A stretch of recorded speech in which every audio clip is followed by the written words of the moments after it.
Welcome back, and today we're looking at the Ketuo Griffin, if I'm pronouncing that right, Ketuo. This was designed by David Jin, and this is his card. This knife right now is on pre-order for $250, and yeah, let's get into it. Pretty full-size knife at 8.52 inches with a 3.55 inch blade. However, you only have a 3.12 inch cutting edge because of the large forward finger choil. You have a nice harpoon spear point blade that should be pretty darn versatile because that tip is sitting a little bit below the center line of that pivot, just meaning that you'll have a very gradual belly up to that tip. This particular version has, it looks like a bead blasted. It could be like one of those vapor blasted finishes. Not my favorite finish. Sometimes it can leave it up for corrosion, and it usually smudges pretty bad. I didn't have that issue with this one so far, but just like I said, not really. I would much preferred a nice stonewash finish. You have dual fullers there that are useful. We'll talk about that later. Nice blade hole there. Got a nice top swedge. Doesn't really thin out the tip that much, but you do have a very acute tip for piercing. Very bulky. You have nice jimping that really grabs hold of the thumb whenever you choke back right here. And you also have a nice little thumb ramp and pinch point with a guard right there. So nice control, and your hand's not going to slide up on that edge if you have to poke into a bag of potato chips. This forward choke up spot is nice and comfortable. You have a full size forward finger choil that should benefit most fingers well, and you have a little scoop right there from where that poonage goes to rest your thumbs nice and comfortable. The blade steel on this one is Bowler M390 at 59 to 61 HRC. And it has a pretty low flat grind, but it does come down fairly thin, around 14 to 15 thousandths behind the edge. However, once you sharpen it, the more you sharpen it, the thicker it's going to get. It's going to get thicker rather quickly due to the really sharp, angle you have from here to here. You can kind of see right down here that it is rather thin behind that edge and should be a pretty good performer as long as it has a nice sharp edge. Enough talk, let's see what it can do.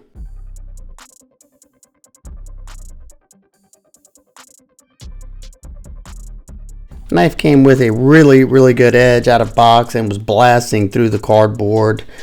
Due to that large forward finger choil, you're probably going to want to choke up so you don't get hung up in that area. That's where I was comfortable with for the most part. Excellent blade shape.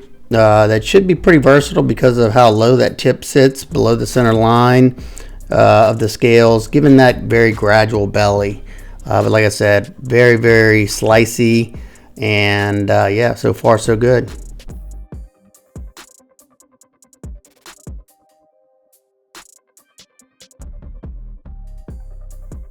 Now we're going to test the ergos and see how well that edge wants to bite onto this piece of birch. It was very easy to make fine curls, especially choked up right there because you're very close to that edge, giving you a lot of precision and control. It was fairly comfortable in this grip, but I wasn't able to put as much power into my cuts, so eventually I tried to choke back. I could get tons of power in the choke back position. I was able to make it bite really deep, but as you saw right there, where that hump comes up in the back where it flares up, my pinky, or ring, I forgot what finger it is, was sitting on that hump, causing a hot spot for me. I'm not really a big fan of whenever they flare out like that because the corners always cause me issues. Might not with your hands, but for me it did. Once again, due to that low tip, it's very easy to use the tip for drag cuts. It was very slicey in that position and comfortable.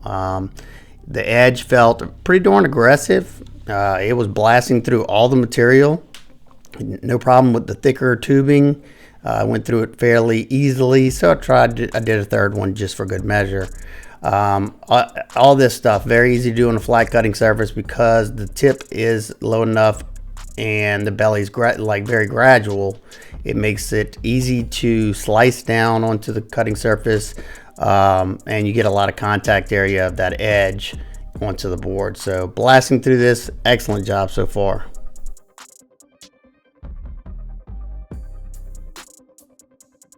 Now we move to the 1/2 inch twisted sisal rope, and to my surprise, it still has a great bit of aggression up there, nice and toothy. It was really biting into the sisal rope, and that's always a pleasure. Once again, that blade shape is just excellent for doing this type of stuff, and it always puts a smile on my face whenever it has a good edge at this point and it's not skating off that rope. I'm able to get through it fairly easily. That pinch grip's nice and comfortable. I have a lot of control, and I'm doing a lot of push cuts. I didn't have to do any real sawing motions of, that much. I don't even, yeah, there I did one, and I think that was just to get to that final piece because I was trying to see how less pressure I could push down on it to get through the rope. Ended up getting through 55, and it still could have done more. We'll check that edge once it's all done, but excellent job, especially on the flat cutting surfaces.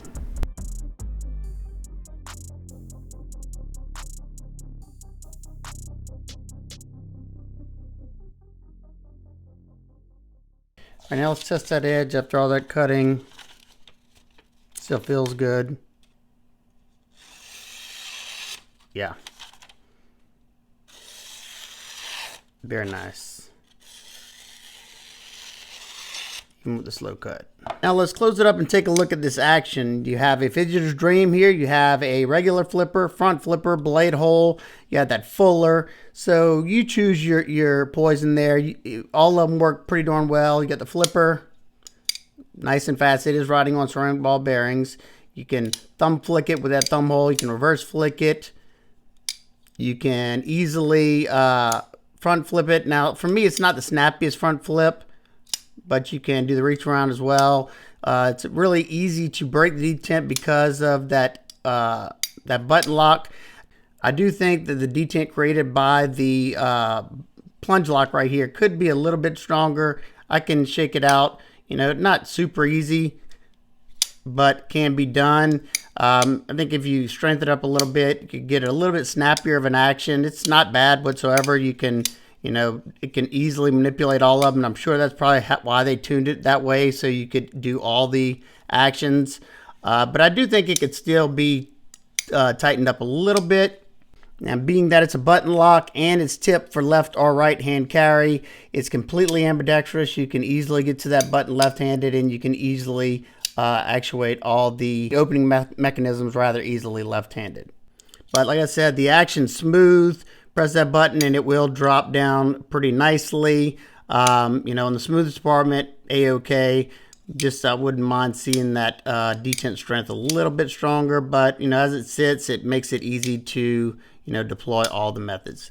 Now, will that soften up later down the road? Probably, because you're going to eventually start to weaken that spring a little bit at a time. It could be several years from now, but it's going to happen. Let's close it up and take a look at the handle. This has got a lot of stuff going on here. You got a lot of facets.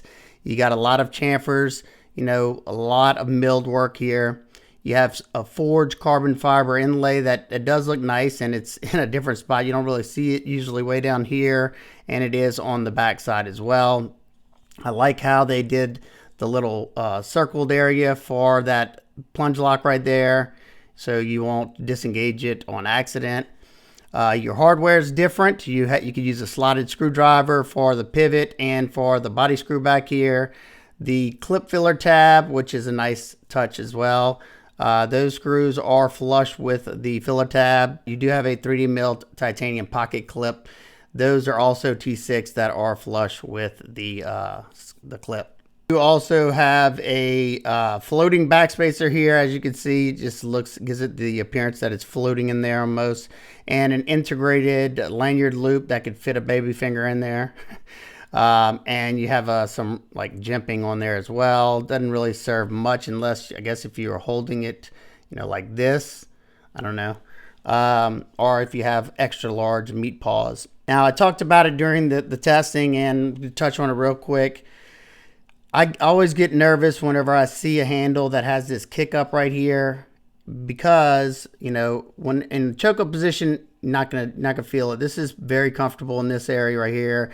You can get a lot of control. You can get right up to that edge, you know, so you're very precise with your cutting. But you can't get as much power right here. You don't have the leverage pushing down on you. So to get more power, you can choke back right here. You have this wider flare, but because of the size of my hands and where they were sitting, this finger right here was sitting on that hump right there. And after some prolonged cutting, that can be kind of uncomfortable because they did the milled lines here. So you have, you know, a hard angle right there. And as you can see, there's no chamfer right there. So it is a little sharp right there. Something that I would have loved to see, just a chamfer going right here, especially right there. You know, it's really going to depend on your hand size, and it might not bother you. You know, if I would have had a little bit bigger hand or a little smaller hand, I could have easily got in front of that. And if I'm really careful, I could try to get there, but then my pinky wants to get there. So, you know, it may not be an issue, and it may not. My hands are pretty beat up, so take that with a grain of salt. You know, just something that I did want to talk about. Now we go to the pocket clip. We do have a 3D milled titanium pocket clip. I like how they did that little milled spot right there underneath on both sides. I think it looks nice.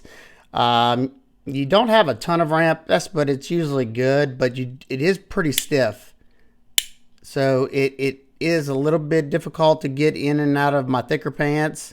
But it's definitely not going anywhere, and maybe that's what they were going for, being that it's on this smooth blasted surface on the titanium. Here's what it looked like going in and out of the pocket. You can probably listen to this. That click, that's going to eventually shred up that pocket. And that's what you have sticking out of the pocket. You know, not a bad thing, being that this is, you know, a little bit tighter of a clip. So you got something to grab a hold to when you're pulling it out of the pocket, so it doesn't, you know, get halfway and fall out of the pocket. The lockup on the knife, rock solid. I can't muster any play in any direction. And like I said, you have a nice recess spot so you don't accidentally disengage it. One thing I did notice, I was holding it in reverse grip, and whenever I squeeze down, I can kind of push that button in, but thankfully I can't squeeze it down enough to disengage it.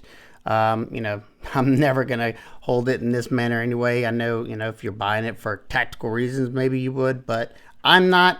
So it doesn't really bother me. They do have a ton of internal milling in there to reduce weight because you do have, you know, a pretty nice sized titanium backspace. They're big chunks of titanium, so they definitely did a good job with weight relieving. It's still handle heavy, as you can see. The balance point is back a little bit. First in grams, 134.5 grams or 4.74 ounces. So not bad. I did do some light spine whacking. I'll do it here too. And super solid, had no issues. This is a prototype. I didn't want to go crazy on it, but rock solid. Quick size comparisons with the Ontario Rat Model 1 and 2. Very, very close to the Rat Model 1. Next up, this product go PM2 and the Para 3. It's similar to the Para 2, and it kind of reminded me of the Best Tech Shodan, and it's about identical in overall length, and it's very close to the Artisan Orion as well. All right, nitpicks and complaints, we'll go over them again. I'm not a big fan of the bead blast. I would much rather see a stonewash finish there. Also, I think it would definitely benefit from strengthening up this detent. And also, I would have loved to see a chamfer right here on this corner, because that created a minor hot spot for me whenever I was choked back. Other than that, you know, sci-fi, the more futuristic looking designs aren't always really my style, but it's a good cutter. It is made well, and if you like the look of it, I think, you know, for $250, I think you're getting a really good knife. So it's up to you, depending whether you like this design language or not. And yeah, if you have any questions, comments, concerns, please leave them down below. I hope everybody's having an absolute amazing day. I will see y'all on the next one. Peace.